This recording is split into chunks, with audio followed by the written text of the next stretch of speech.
When you stay within the four walls of your church, you just get kind of stuck in a rut with what you've always done or with what you know. About 5 years ago, God began to kind of stir us as a group of leaders and elders and deacons, and we went to the four corners of Salem. Went as far west as we could get and still be in the city, east, north, and south. The question we were asking God was, God, we believe you want to expand our influence in the city. We want to serve somewhere, and how and where would that be? And one of the teams that came back from the north, they'd been out by what is now Keizer Station. That team felt like we were going to be working out there in the north part of the city. One day we got a call from our district office. They had a church property and they wanted us to come out and just take a look at it. And sure enough, here was this really nice piece of property with a building and a sanctuary and a gym and so forth. And right across the street is Kennedy School. And so for us, that was like the first order of business. Let's go over and knock on the door and say, hey, we're new in the neighborhood and what can we do for you? And so that's when we met with the principal, Ms. Gallagher, and she was really thrilled at the idea. And she said, I can think of a number of different things, but a teacher, Mrs. Cheever, she had a vision for starting a mentoring program, something they'd never had at Kennedy School. Good job of getting kids caught up. You can catch up in first. She came in and just shared some stories, and it was a powerful moment because she just shared about the number of single moms, the number of kids who had one parent who were incarcerated. She shared about the number of kids that didn't speak English, that were struggling, trying to keep up. That resonated so deeply with us, we knew that we were in the right place at the right time. That night, I think about 35 people signed up. And at first, as they matched us up, those first meetings were awkward. But as we got used to it, and we got used to walking through the halls and putting on the badge once a week and just showing up on a regular basis, it was a real sense of like, yeah, we could do this. You know, we have just an amazing team. Tim Davis, we call him our community pastor. He's kind of our representative out there. He serves on different boards in the Keizer area.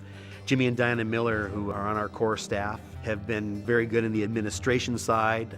One of Jimmy's jobs is to take care of our mentors. We've got right now somewhere around 70 mentors that are out there. I like that. In mentoring, one of the key ingredients is consistency. We're there every week. When we show up, the kids are looking for us. Part of that consistency was the idea of following them when they graduated from Kennedy. Now we have a group there at Claggett as well.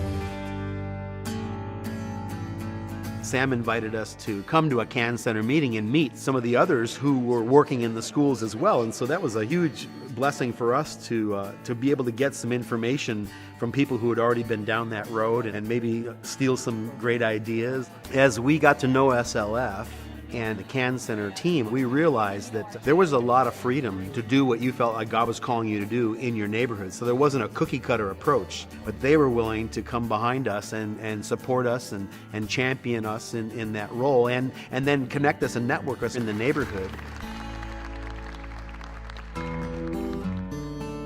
The boy I'm mentoring right now is in 5th grade, and when I go into the classroom to get him on Thursday, I can always tell whether he's having a good day or a bad day. I can tell by the look on his face, and I can tell by the look on the teacher's face. Gabe comes from a really complicated home situation. His mom's really not in the picture.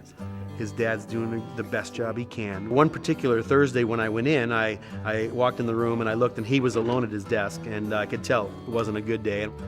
And when I asked the teacher, well, what's the issue? He said he's having some real issues with respect. We went into the library and we sat down, and I looked at him and said, Gabe, you're in trouble for being disrespectful. He said, yeah. I said, so what does respect look like to you? He just looked at me and said, you know when someone just gives me a hug? And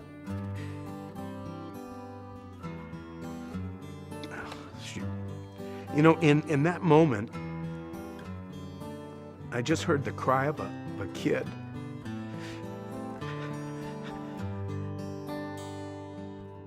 But I just heard the cry of a kid that said, man, I just want the most basic stuff.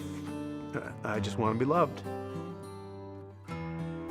As these kids get older, they're going to remember somebody that came in on a consistent basis and loved them. He's an energetic young guy. He's a natural leader. He's improved scholastically, and then I've seen even a change in him in the way he relates to people. Last year, I said, "Would you like to go watch a soccer game?" And so he said, "Sure." So we went over to Willamette University, and he had never been on a university campus. And so as the game ended, I said, "Well, let's go look around." We walked through the gymnasium and the library, and I said, "Hey, you could be at a place like this one day." And then when we got to the end of the day, he said, I could go to university." I said, "Yeah, you're right, you could."